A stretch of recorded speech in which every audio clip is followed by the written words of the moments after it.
Bonjour, ici Crypto Ali, j'espère que vous allez bien aujourd'hui. Alors sans tarder, on commence immédiatement avec le prix du XRP qui se situe à 56 cents 77 en hausse de 8,9% depuis 24 heures. Les marchés sont vraiment en feu à 1,7 trilliard de dollars. Juste avant de commencer, je vais vous montrer ici la charte du Bitcoin qui est vraiment très élevée, là, à 56 000 $ le Bitcoin. Et ça, c'est une chandelle monthly. OK? Et présentement, le XRP en monthly fait à peu près une espèce de... Pas un doji, mais en tout cas, il y a un nom qu'on donne à ça, là. Ça, c'est un peu comme incertitude de vente, mais en même temps, une belle montée. Je crois que ça peut être facilement atteignable dans les prochains jours, là, le niveau qui est ici. Alors, à suivre pour XRP, on va voir qu'est-ce qui se passe. Alors, on commence ici, comme on peut voir, avec une nouvelle de Spark sur l'écosystème Flare. C'est quelqu'un ici qui s'appelle Stedas.hr, qui est A commercial Stedas, qui fait du boulot fantastique pour voir tout son écosystème qu'il a construit avec le Spark. Je vais pas commencer à expliquer ça en détail, je vais vous mettre le lien, OK, ici, puis vous allez voir et essayer de comprendre comment que ça marche, tout l'écosystème, qui est très, très, très bien fait, très visuel, si vous êtes visuel. Puis, dans les commentaires, on peut discuter s'il y a des trucs que vous ignorez. Puis moi aussi, en même temps, je vais apprendre sur l'écosystème complet de Spark expliqué par ce gars-là. Son site, c'est stedar.hr. Allez l'encourager. Il faut aussi des posters là, spécifiques pour les gens qui veulent faire partie de l'aventure et qui veulent avoir leur face ici sur un poster. Alors, vraiment intéressant de voir tout le travail qu'il accomplit. Vous devez sûrement le connaître, là, il est très populaire sur Twitter. Alors, on continue ici avec une nouvelle très intéressante avec Flare Finance, qui en passant va se greffer à Flare Network. C'est le premier comme projet là, qui va se greffer. Il y a 6 comme produits dans Flare Finance, dont 3 tokens. Et le reste, c'est d'autres trucs comme du minage, choses comme ça, des prêts. Alors, allez voir ici la nouvelle qu'ils ont partagée aujourd'hui, en quoi que le 25 février, jeudi prochain, il va y avoir un test bêta public qu'on va pouvoir essayer. Alors, public, bêta, comme qu'on peut voir, c'est super cool. Il y avait une espèce de concours, mais j'ai pas pu participer parce qu'il y a des gens qui sont très rapides sur Twitter, là. Puis il va y avoir aussi des samouraïs qu'on va pouvoir accumuler comme des NFT, là, qui vont valoir peut-être très très cher plus tard. Alors, celui qui ont été choisis, ils ont eu ça comme 100 XRP. Et je vous conseille d'aller voir, je vais mettre le lien dans la description. Très intéressant de voir le projet qui sont en train de faire et j'ai très hâte, comme sûrement vous tous, d'essayer Flare Finance. Ici, une charte que j'aime bien avec des Renko. On peut voir ici que sur le test qu'il y a eu ici à cette date-là, là, 2019, on a retesté plus tard ici à la fin de l'année 2020. Alors, on appelle ça un double bottom, là, que ça fait 2 fois un retest comme ça. Par la suite, souvent, le mouvement devrait repartir par le haut. On va voir, c'est fort potentiellement le cas qui devrait arriver. C'est sûr que la SEC a nuit beaucoup dans le fond, au bull run que tu es en train d'avoir avec les autres cryptos. Nous, on reste dans les derniers et c'est normal avec tout ce qui se passe avec la SEC. On commence ici avec une nouvelle sur Cointelegraph qu'une autre entreprise de cryptographie condamnée à des amendes pour avoir violé les sanctions américaines.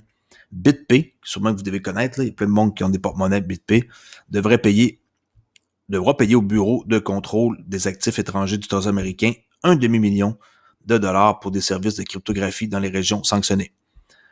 Dans une annonce de règlement du 18 février, l'OFAC, L-O-F-A-C, a déclaré que BitPay avait facilité pour environ 129 000 $ de transactions liées à la crypto-monnaie avec des clients marchands de BitPay par des utilisateurs de la Crimée, Cuba, Corée du Nord, Iran et Soudan, ainsi que Syrie, avec des gammes de sanctions géographiques mises en place par l'OFAC. Cette action souligne que les obligations de l'OFAC s'appliquent à tous les ressortissants américains, y compris ceux impliqués dans la fourniture de services de monnaie numérique. Alors, ils vous ont à l'œil, il faut faire attention, quand vous n'êtes pas correct, eux, ils vont vous sanctionner. Toyo Lab, pour ceux qui ne savent pas encore la nouvelle ici, on voit qu'ils sont en train de... ils runnent un validateur XRP à Stockholm, à Pionen, dans les White Mountains.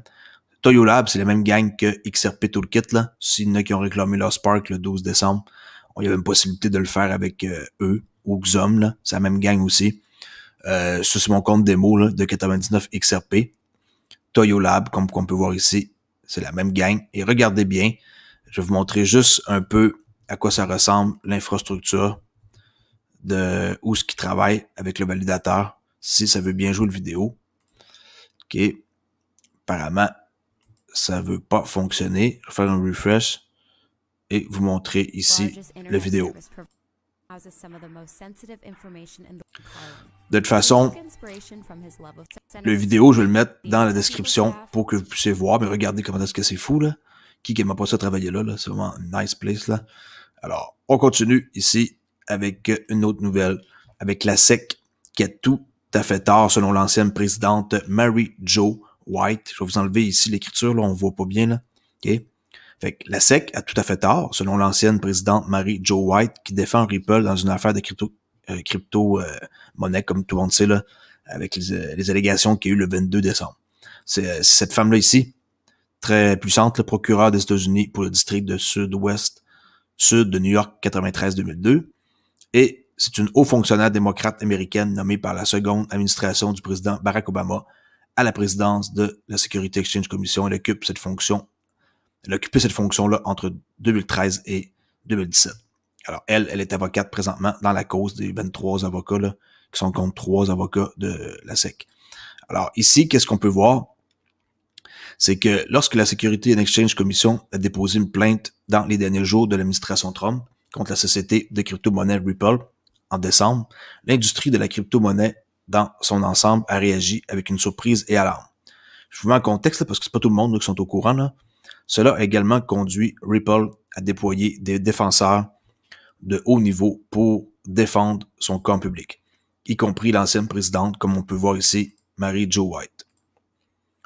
Dans une interview avec Fortune, White a affirmé que l'agence qu'elle dirigeait autrefois avait commis une erreur en poursuivant Ripple pour la vente présumée de titres sans licence. La vente en question concerne la monnaie numérique XRP créée par Ripple en 2013 et qui se négocie aujourd'hui largement sur les marchés du monde entier. En tant que l'un des meilleurs avocats en valeur mobilière du pays et ancienne avocate américaine du puissant district sud de New York, White a un aperçu de première main de la politique et des processus qui éclairent la prise de décision dans des agences comme la SEC, qu'elle a dirigée pendant près de 4 ans, pendant 2 mandats présidentiels de Barack Obama. La plainte elle-même contient des allégations accablantes. Plus précisément, la SEC affirme que les cadres supérieurs, y compris le cofondateur Chris Larsen et l'actuel PDG Brad Garlinghouse, se sont fait des millions pour eux-mêmes en vendant XRP, même si Ripple n'a pas réussi à trouver une utilisation pratique de la monnaie numérique. Selon l'agence, l'objectif principal de Ripple était d'inciter les gens à acheter XRP en tant qu'investissement spéculatif.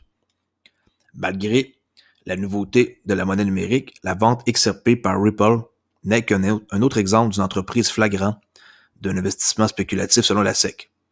Et en vertu des lois sur les valeurs mobilières de longue date, une telle société est tenue de fournir des informations à l'agence pour aider les investisseurs à comprendre ce qu'ils achètent. Elle fait également valoir que le procès de l'agence est arbitraire, d'autant plus que la SEC a récemment déclaré Ethereum, une autre crypto-monnaie populaire développée après XRP, pas une sécurité. Selon White, 15 milliards de dollars de capitalisation boursière ont été perdus en raison du procès. Et elle a affirmé que cela s'est principalement fait aux dépens des investisseurs, comme moi et vous, là, ordinaires que la SEC est chargée de protéger. Ils protègent personne, là. C'est apparemment une organisation qui pense qu'à elle, là. Bien que l'issue du procès soit incertaine pour le moment, White a suggéré qu'une résolution pourrait intervenir dès octobre. Il y en a qui vont dire octobre, pas avant ça, non, sous la forme d'un jugement sommaire d'un tribunal fédéral.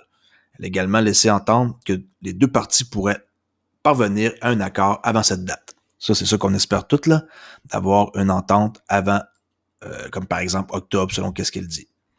C'est à suivre, hein? C'est sûr que c'est inquiétant de voir ça, mais si vous êtes patient et que vous êtes détenteur de XRP. Je crois pas que vous devriez vous inquiéter avec ça. Alors pour aujourd'hui, c'est pas mal ça. Je fais ça court. Avant de quitter, je voulais remercier mes membres Denis Havel, Mr. Biggie, Nicolas Gauthier, Valentin Régnier, Manuel Henry et Florian. Alors je vous dis à bientôt pour une prochaine vidéo. Au revoir.